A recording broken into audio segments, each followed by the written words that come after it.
ہمیں جوائن کیا ہے ڈائریکٹر ہیں small satellite technology and research lab کے ڈاکٹر ریحان محمود صاحب۔ ریحان صاحب، آپ کی قیمتی وقت کا بہت شکریہ۔ پاکستان میں یقین طور پر تاریخی موقع ہے اور سائنس میں بھی اگر ریسرچ کے میدان سے متعلق بات کریں تو یہ پاکستان کی تاریخ کے لیے اور پاکستان کے لیے ایک تاریخی موقع ہے۔ کیا کہیں گے کتنا بڑا ہے یہ مشن اور پاکستان میں ریسرچ میں مزید کتنی اس سے مزید جدت آئے گی؟ جی بہت شکریہ۔ آپ بالکل ٹھیک کہہ رہے ہیں۔ میں سب سے پہلے تو اس ہسٹورک ایونٹ پہ ساری قوم کو مبارکباد دینا چاہتا ہوں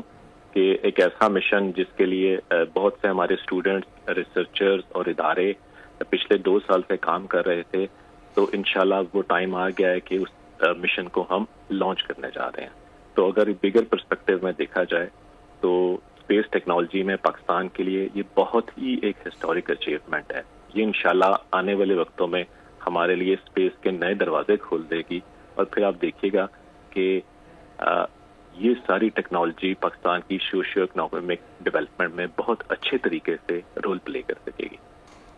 بالکل ریحان صاحب، جس طریقے سے اس دفعہ تو چین پاکستان کو سپورٹ کرے، ہم امید رکھتے ہیں اور دعا گو بھی ہیں کہ اگلی دفعہ جب پاکستان واپس سے یہ مشن کرے تو پاکستان خود یہ لانچ کرے اور پاکستان سے ہی لانچ ہو۔ آپ کیا کہیں گے کتنا وقت اس میں درکار رہا، کن کن چیزوں میں مشکلات پیش آئیں اور کن کن اداروں کی جانب سے آپ کو اس تھرو آؤٹ پروجیکٹ میں سپورٹ رہی ہے؟ جی آپ بالکل صحیح کہہ رہے ہیں کہ انشاءاللہ ہم امید یہی کرتے ہیں کہ وقت کے ساتھ ساتھ پاکستان انشاءاللہ فیوچر میں ایسے مشن لانچ کرنے کے قابل ہو جائے گا، اور مجھے امید بھی ایسے ہی ہے کہ جس طریقے سے ہم کام کر رہے ہیں۔ اور جہاں تک یہ بات ہے اس مشن کی، تو یہ تقریباً 2 سے 2.5 سال ہمیں اس میں لگے اس چیز کو بنانے میں، IQ کو، اور سب سے بڑھ کے جو ہمیں سپورٹ کیا ہے وہ پاکستان کی اسپیس ایجنسی اسپارکو ہے،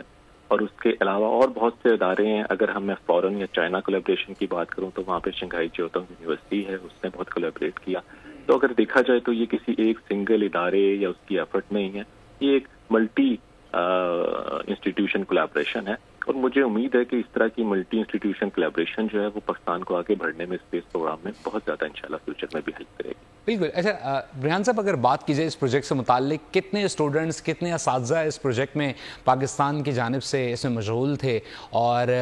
مجموعی طور پر تعداد کتنی تھی ان تمام تر سائنسدانوں کی؟ اس میں ایسا ہے کہ IST میں ایک لیب ہے جو کہ جس کا کام ہی ایجوکیشنل سیٹلائٹس پہ کام کرنا ہے، تو اس کے تقریباً 25 سے 30 ریسرچرز جو ہیں وہ کنٹینیوسلی اس پروجیکٹ پہ کام کرتے رہے ہیں۔ اور جہاں تک اسٹوڈنٹس کی بات ہے تو نہ صرف IST کے کچھ اسٹوڈنٹس بلکہ کچھ دوسری یونیورسٹیز کے اسٹوڈنٹس نے بھی اس میں پارٹیسپیٹ کیا ہے۔ تو ہم ایک طرح سے کہہ سکتے ہیں کہ ریسرچرز، اسٹوڈنٹس اور فیکلٹی کو ملا کے کم از کم 200 سے 250 لوگ اس میں ڈائریکٹلی انوالو رہے ہیں، کیونکہ یہ کوئی چھوٹا مشن نہیں تھا۔ چاند کے لیے کوئی چیز بنانا ایک بہت مشکل کام ہے۔ ٹھیک ہے ریحان صاحب، ذرا اس مشن پہ تھوڑا سا ایلیبریٹ کر دیجیے گا کہ بتایا جا رہا ہے، نمائندہ بول نیوز ہیں سلمان اوان، وہ بھی ہمارے ساتھ اس وقت موجود ہیں، تو انہوں نے بتایا کہ تقریباً 5 روز لگیں گے، اس کے بعد یہ جو مشن ہے جو E6 ہے وہ چاند پر پہنچنے میں کامیاب ہو جائے گا، پھر اس کی جو ڈسٹریبیوشن ہے شپ کی یقینی طور پر وہ ہوگی۔ کس طریقے سے پورا جو پلان ہے وہ ایگزیکیوٹ ہوگا، کیا کیا مراحل ہے اور پیچیدہ مراحل جو ہیں وہ ٹیکنیکلی طور پر کیا ہیں؟ اچھا، اس میں ایسا یہ ہے کہ انشاءاللہ جب یہ لانچ ہوگا لانچ وہیکل سے کل کسی وقت، تو 4 سے 5 دن لگیں گے اس کو چاند کے آربٹ میں پہنچنے میں۔ تو ایک دفعہ چانگی 6 جب چاند کے آربٹ میں پہنچ جائے گا تو وہ سب سے پہلے اسٹیبل ہونے کے بعد IQ کو اپنے سے ریلیز کر دے گا چاند کے آربٹ میں، مون کے آربٹ، اور اس کے بعد چانگی 6 اپنے مشن پرفارم کرے گا، لیکن جو IQ ہے وہ انڈیپینڈنٹلی فنکشنل ہو جائے گا، اور ہمارے جو ڈیٹا سینٹرز ہیں چائنا میں اور پاکستان میں اس سے وہ ڈیٹا بھیجنا شروع کر دیں گے۔ اب اس ڈیٹے میں کیا چیز ہے، وہ ایسا ہے کہ ہم نے اس میں 2 آپٹیکل کیمراز لگائے ہوئے ہیں جو کہ مون کی سرفیس کے امیجز لیں گے، اور اس کے علاوہ ہم نے اس میں کچھ سینسٹیو میگنیٹو میٹرز لگائے ہوئے ہیں۔ میگنیٹو میٹرز یہ ہے کہ وہ جو مون کی میگنیٹک فیلڈ ہے اس کو سینس کرنے کی کوشش کریں گے، کیونکہ وہ بہت ویک ہے اور ان نون ہے، تو یہ ایک بہت انٹرسٹنگ سائنس کا ایکسپیریمنٹ ہے اس کے اندر۔ ٹھیک ہے ریحان صاحب، اگر یقین طور پر پاکستان میں اب اس چیز کے اوپر سوچا جا رہا ہے، اگر ہم دیکھیں تو کامیابی کے ساتھ ہمارے جو پڑوسی ملک ہے اس کی جانب سے یہ ایک لانچ کیا گیا تھا مشن، پھر اب پاکستان کی جانب سے بہت ہی کم وقت کے اندر ہی یہ کامیاب تجربہ ہے، امید ہے اور انشاءاللہ دعا گو ہیں کہ کامیاب بھی ہو۔